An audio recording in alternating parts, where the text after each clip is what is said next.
Read my mind. So thanks, Heather, for the introduction. So as she said, my name is Anoop Parikh. I'm definitely going to give you a background on myself. So just a quick look at what we'll run through in hopefully the next 30 minutes is I'll give you some background on myself, an overview of the Texas EV market since we're here, Chargepoint overview, kind of an overview of the overall EV industry, and then for those who might be looking or interested, I know that's typical of networking is what kind of job opportunities might be available. So about me. I am the National Multifamily Sales Manager at Chargepoint. I had a great question earlier, and that is, what does multifamily mean? So that is, I sell directly to apartments and condos. That's my focus. So that's multifamily encompasses condos and apartments. Been with Chargepoint a little over 2 years. Just hit 2-year anniversary like late Feb. Been in the business with Chargepoint as well as others for a total of about over 4 years. Experience in software sales, surprisingly, started my career out of college in oil and gas, but it was like greenwashing their communications because I really wanted a career in clean tech, but that was what was available in 2008. Native Texan, born and raised in Houston, and a BBA alum from University of Texas. Does that help? Thank you. Yeah, you're welcome. So I say this and show this typically to not really brag, but a lot of the folks that I speak with just coming out of school, and you know, we're all maybe millennials, whatever you want to call it, idealists, and we want the career we want. And it's just to show that this isn't like by fluke that I'm in a career just selling whatever it is that pays a bill. I've actually wanted to be in this industry, or rather clean tech, since I first graduated, probably high school. And so I entered the job market in the worst possible time, 2008-9. Got laid off. As you can see on that far right picture, I've wanted to be working with green technology since 2009. So worked my way in, and finally found myself here. So if you've got dreams to do something, that's my little motivational speech. Just stick to it, and you'll eventually find your way, I think. So an overview of the Texas EV market. So probably not surprising anyone here in the room, but we rank kind of 5th in the overall EV adoption of the U.S. And I have phone calls every day, and it was just actually 2 days ago, a gentleman said, you know, you guys are, whatever, gas guzzlers, oil country. And I said, there's a huge misconception that I have to battle every day, which is that no one's driving EVs. And I said, you know who really can afford Tesla $100,000 cars? Oil executives. And I've seen that all over Houston every time I drive, and it's a reality, and these numbers show that. California, crazy ahead of, like, they're living in the next century, basically, right? So you see tremendous EV adoption there. And when you break it down in Texas, these are the markets that and how they are adopting. So Dallas kind of tops out with 15,000 cars, then Houston, then Austin. And speaking of Austin, they the reason I think adoption's so great here. Any EV drivers? I meant to ask that earlier. Quite a few. Okay, cool. What kind of cars are we driving? Yes. Model. Tom, you said the Volt. Chevy Volt. Okay. Leaf. Someone back there. RAV4. What is it? RAV4. RAV4. A RAV4 EV. Okay, awesome. So you probably are all members of the Plug-in Everywhere program here in Austin. You get to fill up unlimited fuel for $50 a year, which is incredible if you're no longer paying gas. So,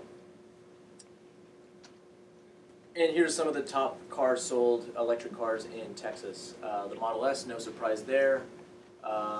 Chevy Volt, so we have that one. The Model 3 now kind of jumping ahead.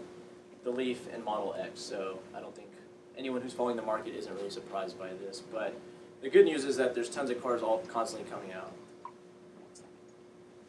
Any questions so far? Is that a Volt or a Bolt? So that was the Volt. Volt. Which you're right. The There's hybrid. now the Bolt, which is all electric. Yeah, so the Volt's hybrid, right?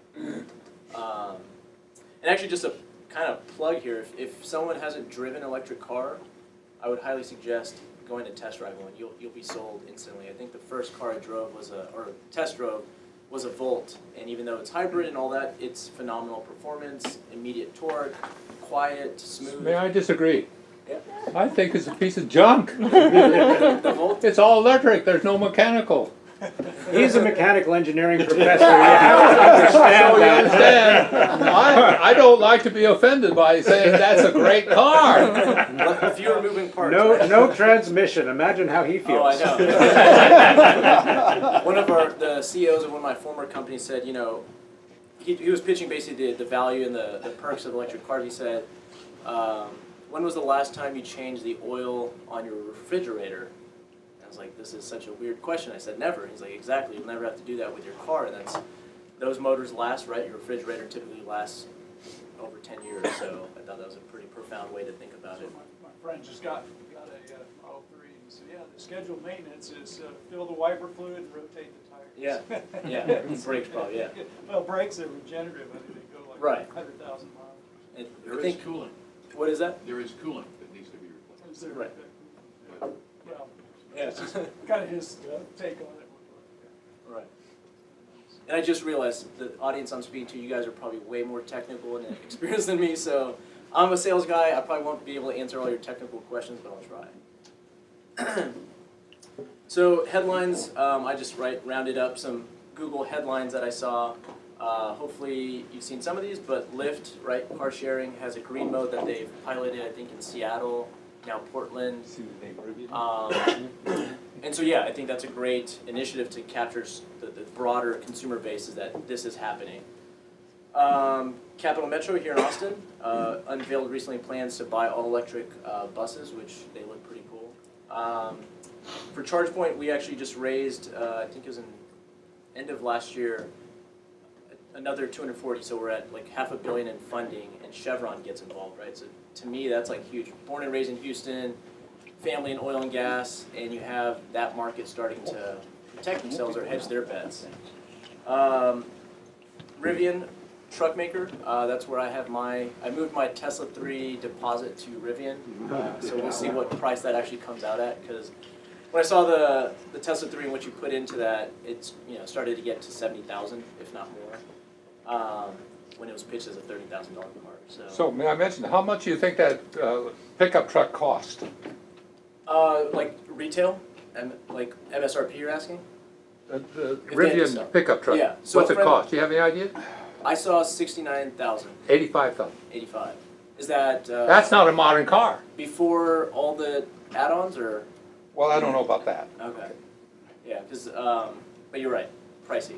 I think it's about almost what pickups cost these days. They've gone so upscale. Right, and I mean, they have Like over 50 easy. over 50, yeah. I mean, For a regular. their marketing video is impressive, and 400 miles of range, so for an electric, that's pretty solid. Let's see if they deliver, though. And then Chargepoint, right, as Heather mentioned, we are a network of EV charging, and we, last September, committed and pledged to put out 2.5 million charging spots by the next, 6 years? So, I liken this to a couple things. Telecom, right? Landlines to cell phones to smartphones is what I kind of see that change happening. I was born in the 80s, and you talk about 20 years, and that's exactly the change that kind of happened. And I feel like that's what we're headed to with mobility. So the next 2 decades, we're going to see, right? You saw hybrids, or actually you saw the Prius in '97 start as just a battery that you couldn't recharge. And now you can plug it in, you've got hybrids, and now all electrics. And I mean, it's a computer on wheels, basically, right?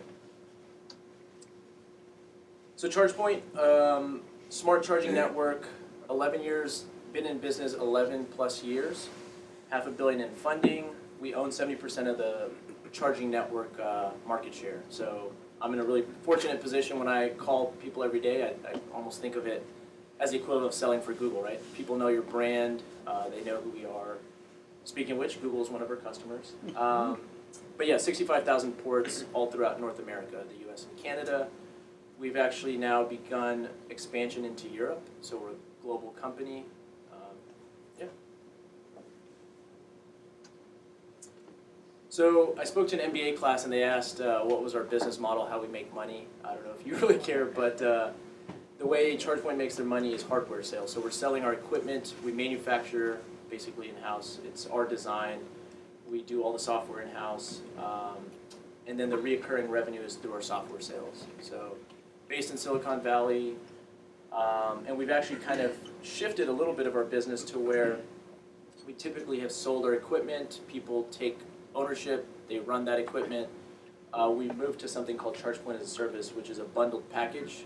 We'll put it out for install and give you all the controls, but none of the responsibility from a maintenance warranty standpoint. How does that actually work? Yes, Chargepoint as a Service? Yeah. Yep, so all we ask for is the electric make ready. So you give us power from your panel to the parking spaces you want to electrify, we'll take care of everything else. We'll bring out the station, set up, install, dispatch it, assemble, mount, tie in, commission it on, and then we're just doing the software ongoing. And then we offer 1, 3, and 5 year terms. So at the end of the term, you have a choice to technology upgrade or have us pull it back out. So what is that, let's say I own a large office building, Okay. as an example. You've got 500 parking places in there, I want to make a couple of them electrified. Yeah. So what is the benefit to me as the building owner? In specifically in Chargepoint as a Service. So, you know, I think I'd liken it to what I do with multifamily sales. You don't want property management or someone to have to deal with those headaches of, hey, the charger's down, hear about it 3 days later, drivers are annoyed. So with Chargepoint as a Service, we're proactively monitoring through our Assure warranty program. So we're pinging the health of the station, we know about issues beforehand. And really it's just less CapEx, right? So no bulk upfront purchase and investment. Like for a 5 year term on a dual port station, so we have stations that hold 2 plugs, it would be $2,400 per year for a 5 year term. So more predictable, we maintain and take care of everything. And you still have the ability, not here in Austin, but to generate revenue or recover electricity. I'm not sure if that was the question you were asking, but it starts to broach into the business school questions.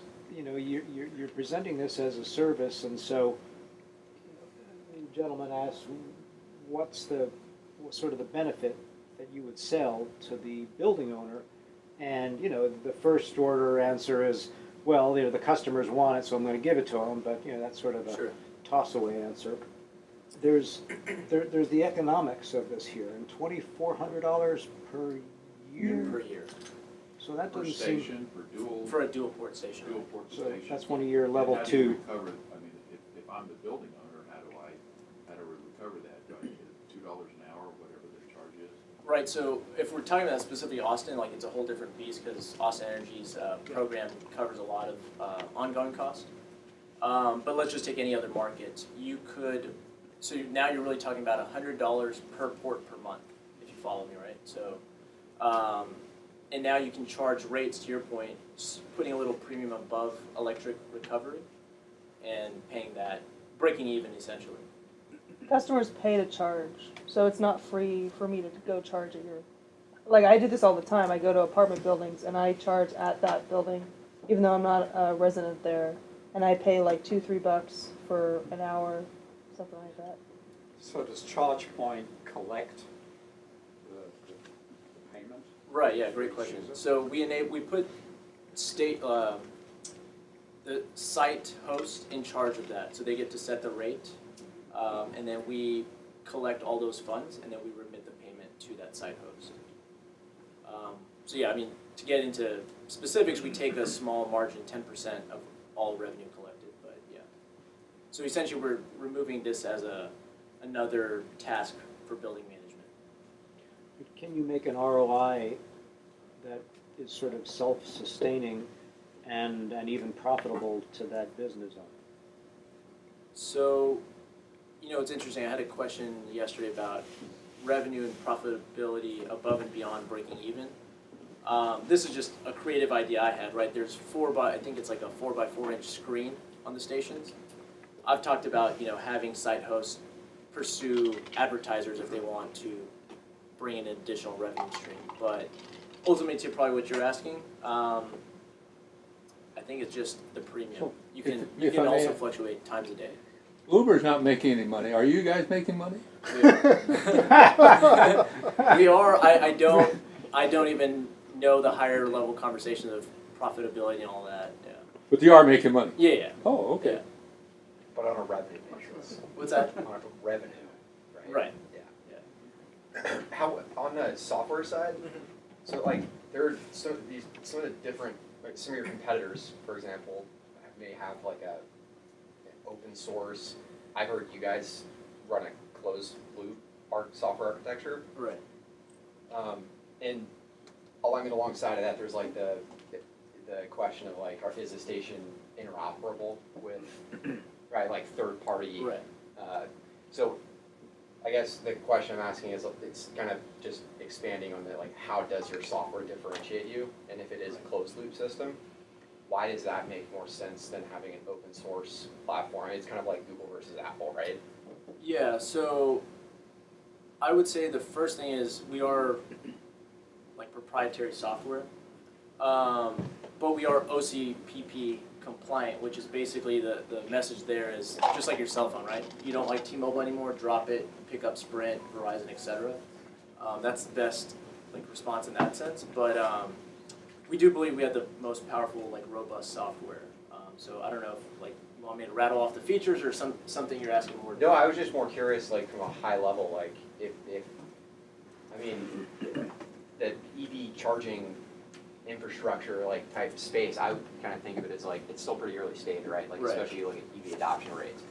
So if there's so much white space ahead of you, just, I mean, and this is me talking without knowing that much about Chargepoint and the different Right. options here, but like I would think that having more of an open source platform that allows more like adaptability with third party developers, et cetera, would be the better way to do it, at least now. Right. Because it allows you more flexibility because Right. you go forward.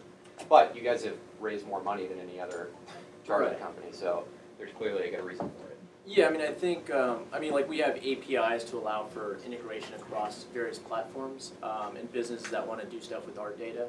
But yeah, that's about as much I know about that. Yeah. Yeah. Right. Yes, sir. Since Chargepoint started, there's been a new type of mobility. Well, one's been advancing, one micro mobility. Does your business have any prospects of trying to service that community too? So you're talking about powering like bicycles, scooters? Bicycles, scooters, skateboards, because they have range restrictions more so than cars. Right. But they also have a very wide range of connectors. So I've ridden a scooter. I actually haven't seen the receptacle that they use. I'm sure It's a DC barrel connector. It could be male or female. Right. So someone's asked that at our company for sure and raised that. I don't know the answer. I know we're focused on cars, buses, fleets, what do you call it? Actually airplanes, like these VTOLs, vertical takeoff and landing with like Uber. But I haven't seen the, like you said, micro mobility market addressed yet. So. Kind of along the same lines, like level 2 versus level 1 versus DC fast. Yeah. Like how do you guys see that playing out, like in the long term? Yeah. It's like on one hand, it makes a lot more sense, right? Like if you're like having a fast charging station right now seems to make more sense, like on the side of a highway, right? Right. Because when you come home at night, you have 8 to 12 hours to charge your car, or you charge it at the office. Right. But in another 5-10 years, like these batteries could be a lot more powerful, Right. and they can also hold a lot more, which means they need quicker charge, right? So like then fast chargers might become mainstream, but right now level 2 seems to make more sense. Right. Do you have a view on how that? Yeah, so level 2 is by far has been our market, like that's where we thrive. We did just release in the last 2 months like our faster charging product that's next generation. I do agree with you that that's just going to become like an expectation as well. The fast charging? Fast charging, yeah. But I'm not a physicist, so I don't know about battery degradation. There's conversation about, well, zapping your battery with that sort of high voltage every day, what does that do? I don't know. It definitely degrades it for sure. It does? As studied physics, so yeah, Oh, there it's you not go. good for your battery now. Okay. Yeah. So yeah, unless both those things get compatible, I guess that's kind of. But I know there's interest everywhere for more fast charging. But what's going to be the norm for your day-to-day charging? I still think it's level 2, but yeah. Is level 2 110 or? 208, 240 volt. Okay. Yeah. And then DC is 440, I would 480, yeah. And then the level one's 110. Yeah. I Question? usually- yeah, go Sorry. ahead. Does your software accept external apps? Can you elaborate on that? In other words, a lot of people want to throw in software from the outside, Right. external apps, right? Yep. Does your software manage to take that in? I don't believe that we take in. I guess we would. You could use APIs to use our stuff for whatever you're trying to power. If that makes sense. Okay. Yeah. Anoop, is your Chargepoint as a service only the level 2? Currently, yes. They've kind of looked at providing that across the portfolio, so level 3 as well, I think. So But no pricing information at this time? yeah, so it's a pretty brand new offering. So here's this is our level 2 dual port station. This is right here in Austin, near Rainey Street, the first building. I think I heard Camden actually bought this property now, but this one's in Dallas. So we've got this all over the place. You've probably seen it at HEB and other venues. This is probably, I hope many of you seen this or visited or dropped by. A lot of events are held through Austin Energy by here, but they call it Electric Drive. So that's our DC Fast. That's the last version. So we have a newer version. I should have put a picture up because it's a really sexy machine. Fancy lights and You can charge an electric bike there. over here. If you get your charge. Is it like set up through Just what they have a 120, 120. plug? You can charge your phone there, and your Yeah. laptop there, and your bicycle, and your level 2 or level 3 car. It's all over that. Not There's a bus little stop. solar canopy Yeah, there. canopy. Your website has your DC fast charger. I don't know if Yep. you're live there or not. Oh yeah, I'll probably pull that up at the end just to show. So a market outlook, I think generally the takeaway here is that by 2040, more than half of the cars will be, brand new cars purchased will be electric vehicles. So and you've actually seen headlines, I think it was India, France, maybe China, they were banning the use of fossil fuels for transportation by 2040. So that kind of paints your end of the road thing. Top 10 states for EV driver growth. So you're probably thinking, you just saw a whole bunch in Texas, so we're already growing, but these are states that probably started from nothing and suddenly experiencing rapid growth for EV adoption. In Massachusetts, I do a lot of work there. Oklahoma's number 2. What's that? Just surprised Oklahoma's growing that fast. It's a Yeah. oil state. If you go from 1 to 4, that's a 300% growth. Yeah, the math matters here, doesn't it? Yeah, man. One of my favorite stories was years ago when I was selling for another company. I emailed some oil and gas executive, said, "Don't you know we're an oil state? Good luck with what you're selling." I just simply replied, "Yeah, thanks for the good luck," right? And I saved a screenshot of that email, and when Chevron just invested in it, I posted that. I was like, "Oh yeah, I guess I forget." I was like, "Your good luck really paid off." So, I appreciate it. There's a license plate you should add to that picture collection. It's the Texas license plate with the oil rigs Yeah. on it, and it's on the back of a Tesla, and the license plate says irony. How did they spell? Did they spell irony out? Yeah, yeah. Okay, IR. Yeah, that's awesome. That's a good one. So we talked about that. Longer range electric cars. For every lifestyle and budget. Sensitive to the budget part because we're still struggling to get closer to the 30,000. But I think a picture that people don't think about is the resale market of electric cars. So I haven't actually looked, but someone told me you could get like a Nissan Leaf now used for like 16,000. I bought mine used for 14, Perfect. and it had 30,000 miles. Amazing. Yeah. And it runs well. And I was gonna get a Volt, but the Leaf was so much cheaper. So, What's the range on a Leaf? it's 80 miles, so that's probably why it was so cheap. Yeah. Around town, it's pretty. Yeah, that's all I use it for. So. commuter, yeah.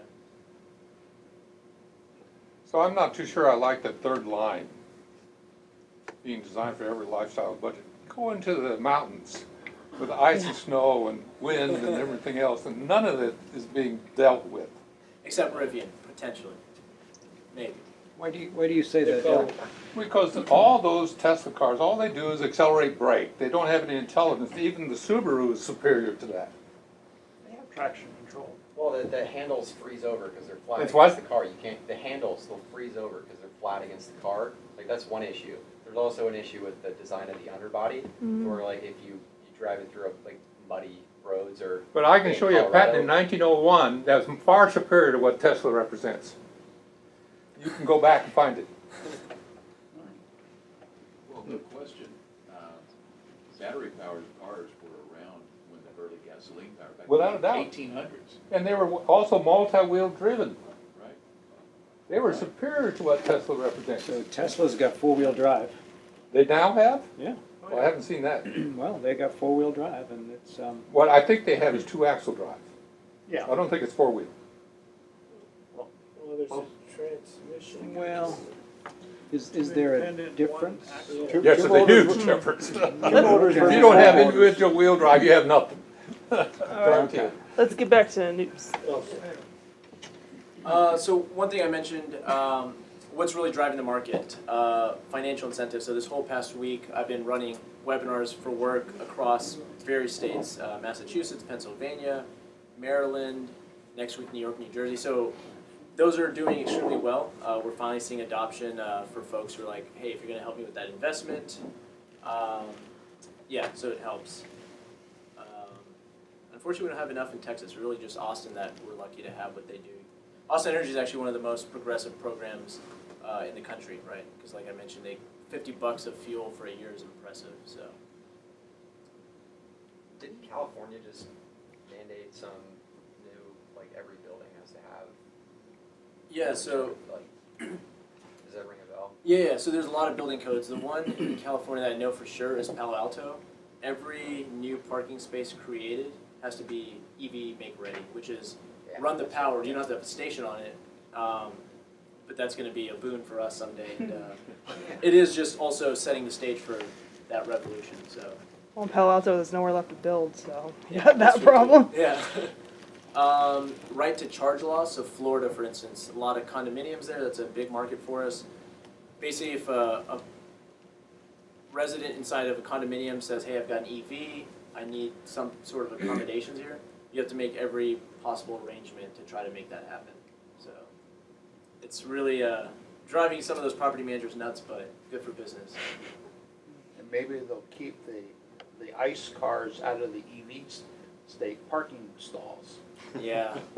Does everyone know what ICE? Well, Internal ICE stands combustion for? engine. So it's just a funny term. Like if there's a truck in a HEV EV parking space, it's called getting iced, which I thought was great when I heard that.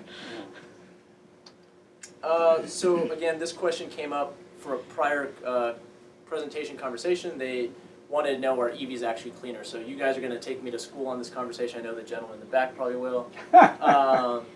But basically, right, we know that EVs, where the grid is already powered by renewables, you're definitely better off. So here in Texas, from what I understand, lots of wind and potentially solar. Same with California. And then, I guess basically where there is coal, the electric motors are obviously kind of offsetting that. And then really the last one was one of my old directors. She kind of enlightened me to this idea. So even though it's run by coal, it's easier to get a bunch of electric cars on the road because you can always decommission a coal plant, which is always out somewhere in the middle of nowhere, versus cleaning off a million, tailpipes emitting those emissions. I'm sorry, I don't agree with the second one at all. If you look at electric motors under a high torque and low speed, they're very inefficient. Okay. Okay? And that happens a lot in urban traffic, right? It's also the battery takes a lot of losses when you're charging it. And the battery takes losses when you're uncharging it and taking energy out. So I don't agree with all of those simple statements. Anybody can say stuff like that. Now quantify them, Del, and compare it to the efficiency of internal Oh, well, that's a combustion different engines. question. I think his point is, you're still way ahead of the game. I don't The know. round trip is ahead. So the question is, how much energy did you have to spend to make the vehicle, the batteries and everything, and how long does it take before you get that energy back? Right. I mean, I would agree That's with a that different statement. question. Yeah, I would agree with we're gonna have that discussion. Yeah. Anu, Yeah. your most powerful line is, "I'm just a sales guy." But it's like, It's hard it's to tough argue to fall with. back on that. It's hard to argue with the professor emeritus Yeah. and 50 years of engineering practice. You should come work. Something with us. like that. 50 plus. But that's basically all I wanted to go through. So for anyone who is looking, right, chargepoint.com, you can find career opportunities. Are those remote or are they all in So Campbell? yeah, a lot in Campbell, but as I mentioned, right, global company. So manufacturing looks like some of that sourcing happening in China, but the biggest hiring opportunities headquarters, All right, California, Europe. So we're in. Let me see if we have it here. Germany, Netherlands. Those are the two I know for sure. Oh, and then we have UK? a support and service team out in Scottsdale that's growing. So Oh, cool. our biggest offices are Campbell, Scottsdale, looking possibly on the East Coast, and then Europe. So I'd like to just summarize in one sense, if I could, to help you make a marketing argument that is going to be defensible in the future. That is, the Chevy Volt will go down to $20,000 to $25,000. It'll be open architecture, plug and play, and it'll have 200 configurations available for management by the operator. All right. There will be almost no post-purchase maintenance. After market costs will go way, way, way down. Right. And so it would really be useful for you to take a very careful look at the future in making the argument you're presenting. Taken. Yeah. You can assemble this car on demand, refresh it on demand. Why not? That's what Michael Dell did. We can do that for cars. That's what you guys should be selling. Yeah. But wait, Anoop sells chargers. Yeah, that's true. Well, Don't get for involved now. with the cars. What's that? For now, you sell a charger. Right. Yeah. Can you go back to your timeline chart, please? This That one. I see all ground vehicles there, and you said you guys are working on You see what's right? ground vehicles. You Yep. said you guys are working on Jetpacks. recharge capability for electric vertical takeoff and landing aircraft as well. Yeah. Where do you see that, and where do you see you guys entering that market on that timescale?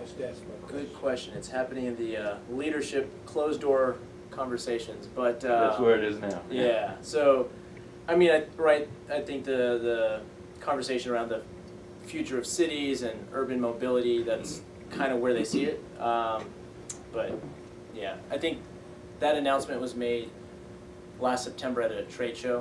Mhm. So a lot of marketing right now, I think. We want to work with you guys to start experimenting on that here in Austin. Okay. So Yeah, let's which take by an the way, action on that. yeah, before anyone has to leave, I left business cards by the sandwiches and I've got some up here. So yeah, happy to connect. We'll have time to network after his presentation. The first flights are gonna be in LA, Dallas, and Dubai. Unless we beat them. Say I wanna that, visit. say that again. I didn't understand it. Say that The again. first flight's gonna be in Dallas, LA, and Dubai. for- Battery operated? Yeah, for Uber. Really? Yes. I've seen a lot of stuff in the literature, but I didn't know we were that close to it. Well, it's, I don't know if it's 2 years away or Oh, something. okay. For Yeah. a demonstration. They dropped Dubai. It's just Dallas and LA right now. Okay. I But had a there are question. others flying elsewhere in the world already. Oh, well. And Chinese are transporting people already. Right. 15 There. minutes, 15 minutes of flight? 20 minutes or so. 20 thereabouts. yeah. Yeah, that's all you need for urban Oh, is that mobility. right? That's a Urban mobility. 33% increase. I had a question on the, so I have a friend who's a mechanic of ICE cars, and he and I argue all the time about EVs, and I was wondering if you guys have done market research on the resistance to EVs, because you have, a lot of car culture, especially in Texas, and a lot of arguments about how it doesn't make sense to buy an EV because we have so many ICE cars and they're cheaper and I don't have to recharge them. So I was just wondering if in the market research for ChargePoint, I know you guys don't make cars, but if it's part of it, like what's the strategy for kind of getting over the culture of my big vroom vroom engine, and So the most profound thing I've heard, I'd prefer to open that up for conversation, but I think is that millennials / the next generation buying fewer cars. I think Yeah. There's probably good numbers to back that up. I don't know for sure. But when you see these car sharing programs and autonomous start to come out, what I found out, and I did the math, right? I think I took an Uber from my home or parents' home in Houston to the airport, and I think by mile is about $1.60 or so per mile to take that ride. It has a driver. But when you go to autonomous, and that all scales and gets efficient, at least our CEO said the goal is to get down to 16 cents per mile. And so when you get down to that, you don't need to own a car. It's just on demand as a service. So I think the conversation will just leapfrog that. It's not about which car. I just don't want to own a car. right. Good point. I agree with that. Yeah. There's like a similar question, but about like the charging, actually, like the charging stations themselves. So like, you guys are the market leader here in the US, and there is other competition from other charging companies that are US based. But if you look over and like, obviously like people are saying like there's some of this stuff is a lot further ahead over in China. Right. And like so I don't really even know who's put all the, I think Tesla's done a lot of this stuff, a lot of charging stations over there, but I don't know the other ones. How does that, I mean, what stops one of those companies who's already installed multiples more than any company here in the US from just coming over here and saying, hey, let us do this, look at all this experience we have? So there's a player in the market that's big in I think they're a French utility that owns a company that does EV infrastructure. They're trying that right now. Do they have their own car too? No, not that I know of. There was one French company I was reading about. Okay. Yeah, this one, I had a colleague who made the change to that company, and he's saying that's still tough. And I don't know what that is, if it's just mind share, branding, marketing, but at least in the market we're in, right, 70% market share, that's hard to overtake. But you're right. I mean, if you own the Chinese market, it seems like it'd be. Yeah, well, I mean, and a question that to me is related to that one would be like, of all the charging stations that you guys have done in the US, how much of that has been driven by, say, you got a big DOE award, right? Like that, the Department of Energy award. Okay. Am I remembering that right? Where was it? At Chargepoint, like that would. I thought it was like a big DOE award that kicked off a lot of the activity. It might have been, like you're talking about 2008. Yeah, or like yeah. Volkswagen, I think that was like every the Electrify every America yeah. thing, or like whatever. Like, Right. how many of the charging stations you guys have installed? How many have come out of a Grant federal or- mandate Right. like that versus going to the owner of an office building or a multifamily place and convincing them Sale, to right. like step out on the risk curve Right. and pay for it? I don't know the actual numbers, but I know one of our executives had said, you wouldn't believe how hard selling free is, because he was there saying, hey, we want to put in free stations, and I don't know the reason, but for whatever it was, It's like people think you're trying to easements, swindle them, right? what's that? Yeah, I mean, it could be, like even right now with these incentives, there's easements and other things and paperwork that folks don't want to get involved in. But I would say our business, the majority is actual through cold sales, right? Like interest buying, not funded by programs. You mentioned China, I think, right? Yep. You know that they make 9,500 electric buses every week? How many? 9,500 every week. You still can't breathe the air. Pardon? You still can't. They need it, yeah.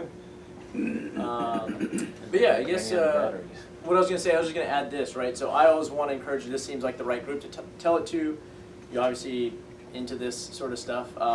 This is a great industry to be in right now. So it pays well. I just found this article and I was like, oh, that's kind of nice. Because as I said at the top, right, this is an industry that's gonna change a lot of the ways we live and work and get to work and do things. So, so yeah. Does your company host interns? We do. So every summer we do have some amount of internships, yeah, across disciplines. So that's all I have. So any other Q&A, I'm happy to, and I'll be hanging around too. What are you driving, Newt? Ooh, good question. Oh. Cut Careful. the recording. Are you a So hypocrite? my not yet. So my deposit was on the 3, right? 2 years ago when it was announced, I put it in, waited till it's coming out, only to find out, hey, pitch on 30,000. When you want everything, it's like 70 plus. And then I was kind of jaded by that, so I moved my deposit to the Rivian. So And when will that be delivered? they're talking about late 2021, but Texas is sometimes doesn't get those deliveries up front. It's West and East Coast that they start with, And Ford just invested in them, is that right? and Amazon. $500 million. Yeah. It won't be long before we're flooded by EV cars because, I mean, if you think Tesla is leading the charge, just wait a little bit. Yeah. Every major automobile manufacturer has announced that they're going EV and entire fleets of them. So it's just a matter of a few more years. And And Mercedes, Tesla I is not gonna be able to sell anymore.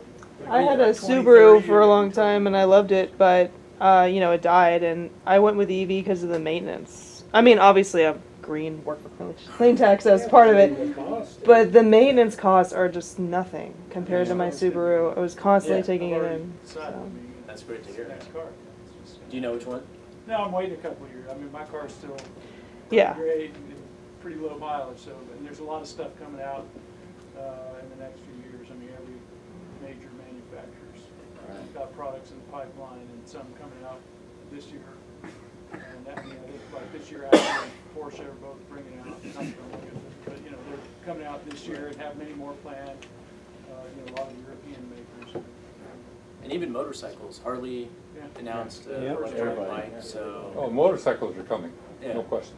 Right. And actually, that's an interesting point. So on a personal project, I've been wanting to do a video project. So anyone who's like shopping or in the market for an EV in the next 6 months, I'd love to chat with you about the shopping experience part. So Oh yeah, that was my question too. Amy Stansbury from Austin Eco Network had an article that she wrote about how she was trying to buy an EV and had just a hell of a time in Austin. No one would sell her one.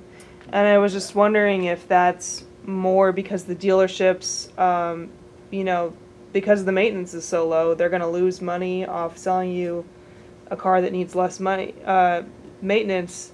But then I have another friend who bought the Leaf through Carvana, like online. So I was wondering if you guys have done market research on the Carvana model, where you're buying your cars online and they deliver it to your doorstep and you drive it for a week. Yeah, Tesla does that too. Well, the problem you're raising is especially true for the Nissan Leaf. If you go to a Yeah. Nissan dealership, They they won't- basically won't sell you the Yeah, car. yeah. So I know. I mean, they happen to sell it to me, but for her, she my other friend, he just bought it online, and so is that just gonna wipe out dealerships? If they won't sell you EVs, and that's where the demand is. So I had the same experience when I went in 2013 to a Chevy dealership for the Volt, and hey, what are the incentives? How much to lease? That lease was like $450, which was outrageous. Yeah. I have a cousin in California who pays like $100 for his Volt. So there's the incentives aren't right. The salesmen aren't typically educated in this market yet. Mm. There's no point in they probably get one a week, probably Right, inquiring. So. right. I think that Nissan Leaf that was my first EV. I think it's still one of the best values today, whether you're buying a brand new one, which has a 110-mile range and a new, little larger body style, or if you know where to shop for them at the auction, you can get a used Nissan Leaf at auction for $6,500 Wow. if you're patient. So the Nissan Leaf is, I think, and still is the market leader in terms of total number of sales, exceed all other models combined in the United States. But the Nissan Leaf lease is a bad deal. They try to sell you the lease, not just buy it through the credit union. That's part of the game. And maybe this is why their chairman, Carlos Goshen, was in prison for 4 months. It actually reminded me of an interesting point that the objection I used to get a lot was range anxiety. Hey, I can't get very far. And I think it was on a call or somewhere, and someone said, well, you know what the problem with those cars is you can't, and this was in Texas, they're like, you can't drive to California. I was like, really? How often are you driving to California? Yeah. That's like an issue, like. Yeah. Yeah. What, have you even done that, right? So it's not a, people like to argue and debate with you, and that's fine, and it's fair, but it's like, realistically, you can have a commuter car for the city and have your gas car to, until that transition happens. Yes. Or you can have a Volt and have both. Or both, yeah. So in my electric car, I've driven to Atlanta, Wow. I've driven to Minneapolis, and I've driven to Taos. And where was the last one? Taos, Okay. New Mexico. Got it. There you go. So do you expect to see chargers at gas stations? Yeah, so that was a hard sell for a while. I think they just weren't listening. But I know the convenience stores and gas, like Chevron, right, having those conversations with us. I think there's other players that are meeting our executives and talking about that sort of thing because they know that's going to happen. So I think it'd be a DC fast charger at those places. So I think I've always been fast food places would be great, because a DC fast charger is about a meal. Yeah, and I remember pitching Buc-ee's years ago because that seemed like the perfect venue, right? You could kill easily 40-minute shopping and like $300 shopping at Buc-ee's. But they weren't adapting at that time. So I think now I feel like you can't argue that this is not happening. I think it's harder now. There's gonna be a lot of growing pains. Yeah. Like any disruptive industry. When they went from horse and buggy to Yeah. first cars, you know, people, oh, we gotta need a car, they want Right. gas stations, you know, all that, same Yeah. thing. Hey, and Luke, what about wireless charging with no plug, where you just pull used to over love a that. coil or something? Yeah. Where's that? So the kind of scripted answer is that it's not proven yet, and this is just me repeating what other people have told me. Because you're the sales guy. What's that? Yeah, I'm just a sales guy. Safe, you're safe. Yeah. But yeah, I think it wasn't proven. Although, you know, right, we see it with our cell phones, so I feel like it's a matter of time. And you had Tesla, a couple of makers, right? Tesla was introducing that model, hey, like a drive-through, change out your battery and keep going. And that was like shorter to change your battery than fill up gas. So they were kind of But I answering don't know that. why they wouldn't embed it in the road as you just go over to a lane as you're going, you'd never stop, just charge it as you're. And I've seen traveling. headlines like that for Europe or China that they were like piloting. Europe technology. has that. Yeah. Do they have? Yes, makes sense here. How long of a linear path do you need to go on to charge meaningful amounts of, you know, If you're on the additional highway, miles? though, I- Stop and go traffic, it's. But years ago, I thought it was Toyota or someone that talked about like a solar roof, and I was kind of, to me, I'm wondering why that's not. Yeah. Because you still got to connect. So you'd still have to connect you have to wirelessly. turn off the engine when you charge, so that could be a problem. Oh, like you couldn't accept No. power while it's. Like if I try to plug in and the engine's on, it won't. It says no. I have to turn off the car. Yeah. I think that can be managed with the power electronics, but the idea of driving down the road, using energy while you're trying to recharge it, you know, I haven't studied it. If you're gonna put in that much infrastructure, you might as well make a maglev train. You're Yeah. messing with the same That's thing. what I'm saying, right? Why are there trains? Could you have like a Investment in stationary battery infrastructure, that's what is the not efficiency? part of everything else, and then that takes the energy? and Maybe, yeah. connects? That could be your trade-off is that you have some flip mode and Or you have yeah. an ultra capacitor that absorbs it and then distributes it. Yeah. Any other questions for Nuke? Are you kidding, Heather? we haven't started yet, and the professor just left. So. Comment on range anxiety. I mean, granted, it's a $250,000 car. Which one? The Tesla Roadster is coming out 620 mile range. Wow. You know, that's a full day's drive. You Yeah. can just drive, plug in, and spend the night in a hotel Wow. and make LA in That's pretty, yeah. 2 days. So. That's a kind of But- a game changer. But 600. 250,000, so you know it's Yeah. not exactly mass You gotta market. start Beautiful for car. Hey, you know what we haven't talked about is big commercial vehicles, like the The semis? the Tesla electric semis, 150,000 for a 200-mile range, or 180,000 for a 400-mile range, Right. and there'll be more larger trucks that are electrified, and I think that really fits the commercial vehicle model where they're driving around doing deliveries or inner city stuff and then going back and charging at night. Does ChargePoint make any big chargers? Yeah, for so commercial buses and the like? yeah, so like Proterra's right. So because I don't sell to that market myself, but I just know like the buzzwords and the names. But Proterra's like a bus manufacturer. So we have a whole team dedicated to fleet. So that could be depot, like it could be Amazon or UPS trucks. It could be the semis. They're just having huge hubs and depots to have where you come in for charging. But that's Capital our level. Metro just ordered 2 Proterras. Who did? Our bus company, Capital Metro, Yeah, exactly, has ordered yeah. 2 Proterras. Right. They're just gonna be just as bad with electricity as they are with diesel.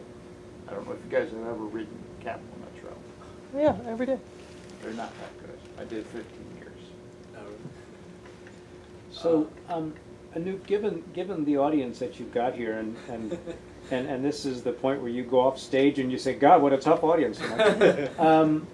Where's all this electricity going to come from? Yeah, good question. I'll open up to everybody, but Natural gas. Yep. We have enough off-peak electricity, defined as from 10 p.m. to 6 a.m., to last us another 40 years. So if we simply restrict charging models and electric vehicle driving models to primarily charging at night, I don't think it's an issue. Or you build out a command and response program, right? Like, is that something that's, so our software, yeah, takes into account those points, yeah. yeah. There's something else that's coming.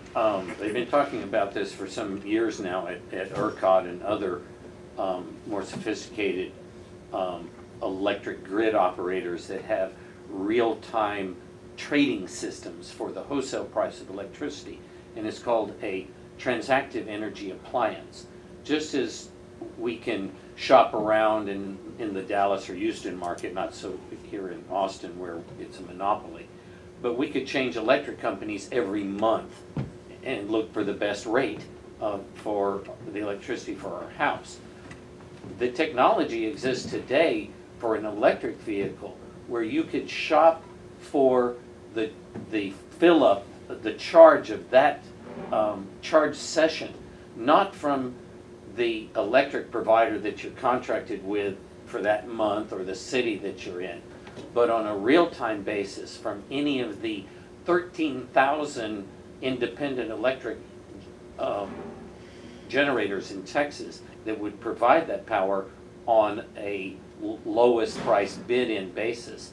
And it could all be automated so that you could fill up your car for instead of 11 cents like we pay now, a penny a kilowatt hour would not be unfeasible in a real-time competitive market. Right. So Virtual that's one power thing that's plant. coming. Have you heard of that? Yeah. Like virtual power plants like STEM or AutoGrid, advanced microgrids. Yeah. Like, yeah, I think a lot of them are doing exactly what he just laid out. And to me, that's one of the things like sold at like in a yeah, stock well, market it's sort like of? you aggregate like a virtual power plant. It's just created by like aggregating anything from a rooftop solar panel at someone's house to like an iPhone that's plugged into the wall. Like you can take it down to that level. Oh, right. Yeah, I mean, and that's like the Internet of Things Right. like era of all of this. But It's the like idea is that cloud storage the idea is for that power. like, you have the peak times where renewables can't really hit the load peak, and so during that time, you shut off some of the connected systems that don't need power then, and then you pull it from other systems that do. And if you're like a member of the system, you can make money off of the power that's being sold because electricity is more expensive at 5 or 6 p.m. Right? Right. And so like, but electric vehicles are like, to me, I mean, there's a lot of opportunity there because they're huge batteries sitting there, and they also suck a bunch of electricity out of the grid at the same Well, time. these are two different things. I'm speaking of a transactive energy appliance where you just shop for the best rate at that moment in time in a competitive market like we have here in the Texas ERCOT grid. It'd be just like, the analogy would be driving around town with a gasoline car and you're like, oh, well, I'm going to go across the street. It's 2 cents less over at the Packy Mart versus the Chevron. But it would all be virtualized in a market database where you just simply connect with the lowest provider. Now, what you're speaking to V2G, vehicle to grid, has been talked about for some years now. I don't think anybody has a vehicle to grid system. Is there a car or any hardware that does this, that takes the juice out of the battery and puts it back into your house or sells it back to the utility? No, you do. You really do. And you will. Won't you seriously degrade the value of the battery pack in your car by doing that? Today, it probably wouldn't be advisable, not to mention that you can't physically do it, but in the future, I think it'll become absolutely routine that your car battery will become part of this grid, ancillary services solution set, right? And part of what's holding it back is that the battery manufacturers don't fully understand and don't have the years of data to characterize the batteries, to understand the implications of what it means to the warranty and the liabilities associated with that. But there's a lot of learning going on, and that's coming. And so, the ability to charge your car at night off West Texas wind when they're giving it away for free, and then to sell it back to the utility at 5 in the afternoon is meaningful. Especially because I asked the question, where's all the energy going to come from? Because today we have, rolling brownouts here and there in the Texas grid when we have cold weather mostly. So there will be a demand for a lot more energy. And you're right, the renewables from West Texas can be a big part of filling in that gap, but then you need the V2G technology to sort of complete the whole picture. And so I fully expect that'll happen. And Nissan Leaf has taken that to a certain point. I don't think it's commercially available in the US, but it exists. And a good battery, like the Panasonic batteries in a Tesla, are good for 3,500 charge cycles. So that's 10 years, once a day for 10 years. That's a good life as it exists. 10,000 charge cycles in the life of the battery is not unfeasible. So it may be a concern today. We want to maintain our battery life and get the most out of the car. But at some point, the value for other uses of the battery, the most expensive component in the car, will come about. Absolutely. Anoop, does Chargepoint, do you have to make special agreements with the utilities, like where you have a DC fast charger or something like that? Or What kind of agreements, I guess? agreements, because, I mean, you can't go way out in the middle of nowhere, 20 miles out on a distribution line and put a big power drain right there without. Right. So yeah, I mean, we have a whole utility team. So yes, to your point, like what Austin does with us, I mean, they'll plan where they want to put it. I think, for instance, they're ordering more DC fast, and they get to decide. And yeah, I'm sure there's finer workings there. That is a good point, because level 3 charging is 50 to 100 kilowatts. That exceeds the service of most buildings. Right. It's a bunch.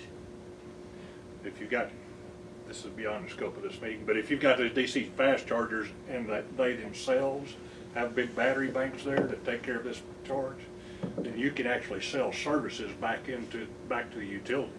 You got the power inverter and everything. You got ancillary services in there called like power factor and frequency following and things like that. It's a whole.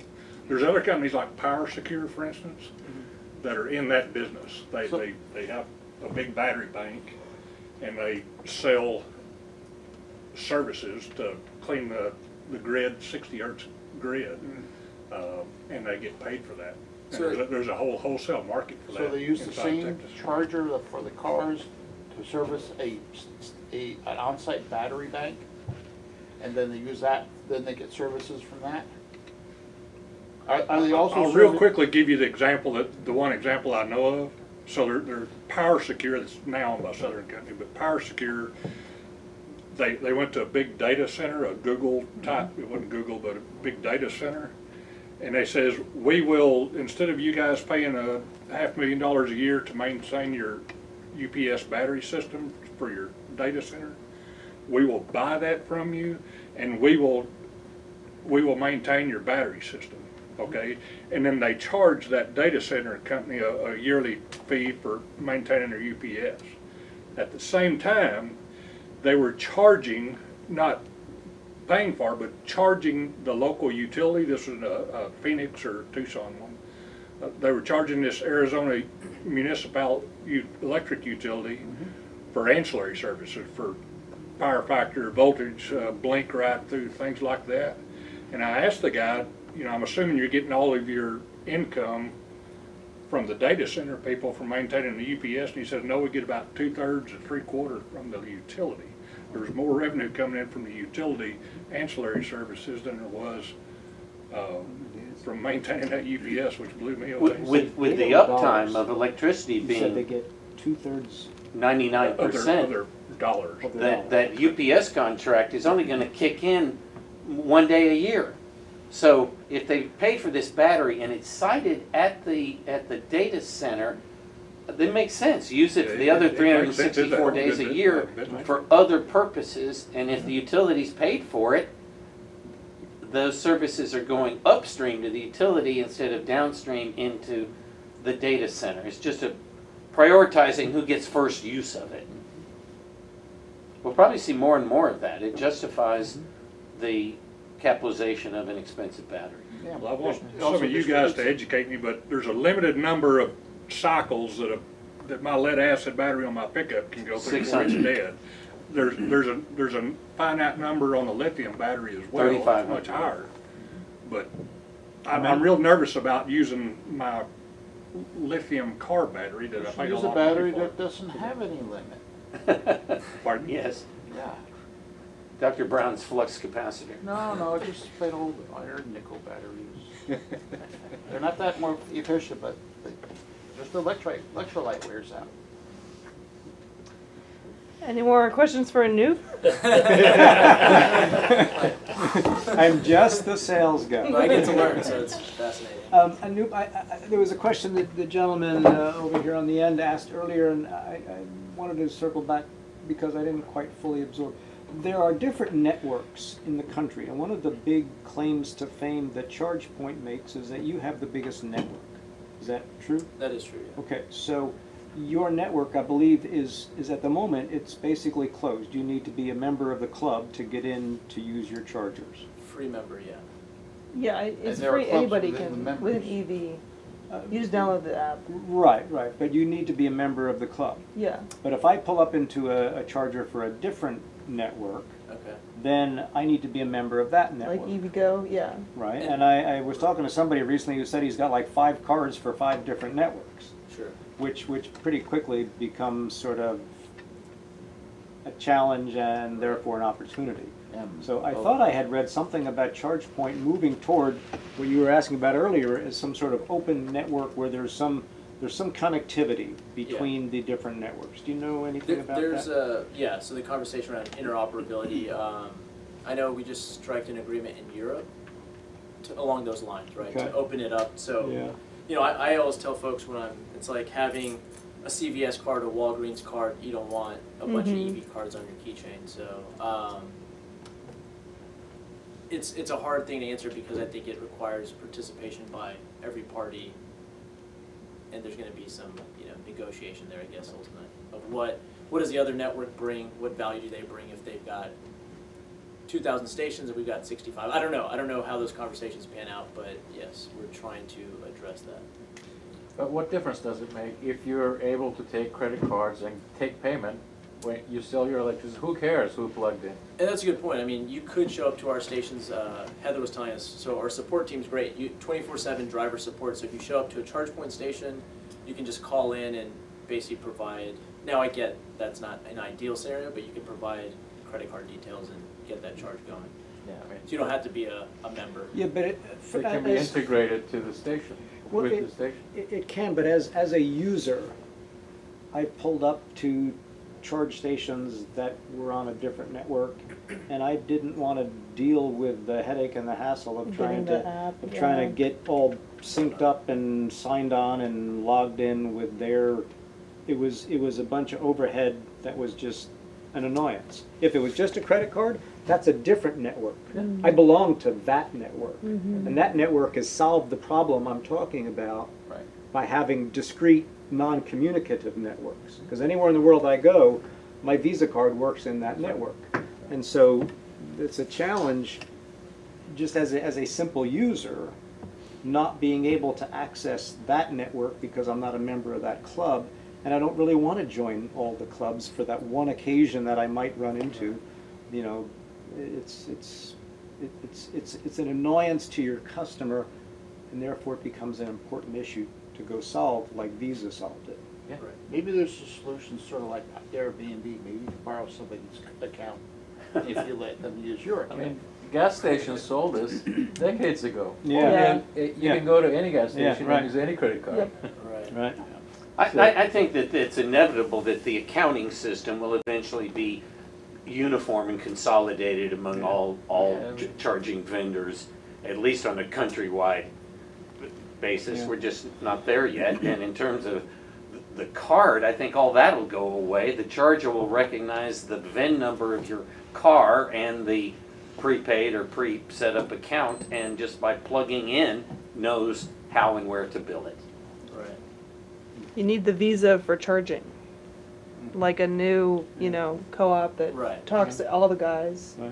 So. But your point earlier about it's $1.99 for unleaded here, but it's $2.01 across the street, so you know I'm going to get it here. That's actually a really good point, because there are different charging, you know, paradigms Like Whole Foods out is there. free, and I'm gonna go Yeah, there yeah, because right. it's free. Yeah. Versus, yeah. I'll say their name, EVgo. I don't like their business model.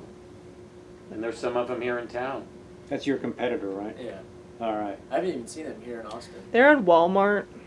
I only got it because they're the closest one to my house, but I've Yeah, never you used get charge it. ports at Walmart. Is it they still took the them out. big white tube? Like, Yeah, I've never used it. I have the card though, just in case. well, if I remember, I think they were charging a lot of the costs out with the driver because they put out free stations, but they were setting the rate of electricity really high. It's $14.95 a month to use it here in Austin, Wow. whether you use it or not. What the hell? Wow. Forget Fast that. chargers though, right? Mainly Wow. fast chargers, and they claim to be the largest charging network in the country. I'm like, or just like you guys, but that may be only on level 3. Right. So what sort of data communications or network do these charging stations have in them? Are they wireless or cell connections? Cellular, so all the major networks, Sprint, Verizon, AT&T. Hmm. So yeah, we don't do any hard wiring, cabling, anything like that. So All right, well, Except to the grid. yeah, that's right. You're not doing that wirelessly. No, that's right. So we have time for one more question, and Noop will be here if you want to talk to him individually afterwards. Anybody want to close it out? How often do you run into competition, like real competition, with when you're talking to like office buildings or multifamily? Like, how often are you up against a competitor? I'd probably And say just before you Yeah. answer that, like, and this may not even be applicable, and the answer is not often, but if you are, like, does the open source, like, does that kind of question ever come up and actually like drive a customer's decision? so. Probably 20% of the time, competition. 1 out of 5 conversations. The biggest who am I choosing is always price, almost always. But I haven't heard that one in a long time. You have to be a savvy enough buyer to get down that conversation, or have shopped the market to realize people are throwing different arguments and objections of what they should be asking about the network. But I mean, you know, I'm in a fortunate position to say we have the largest market share, and the reality is, if you go get an EV, and any of you can maybe vouch for this, they say that we partner with a lot of the major auto manufacturers, so we put in our Chargepoint membership card in the glove box when you drive off the lot. So I don't know, if, maybe not Tesla, but some of the other ones we're supposed to. So What the heck? it becomes a selling point from that standpoint. It's like, Yeah, that's your huge. driver's already set up with us. So. Well, let's thank our speaker. Thanks for attending.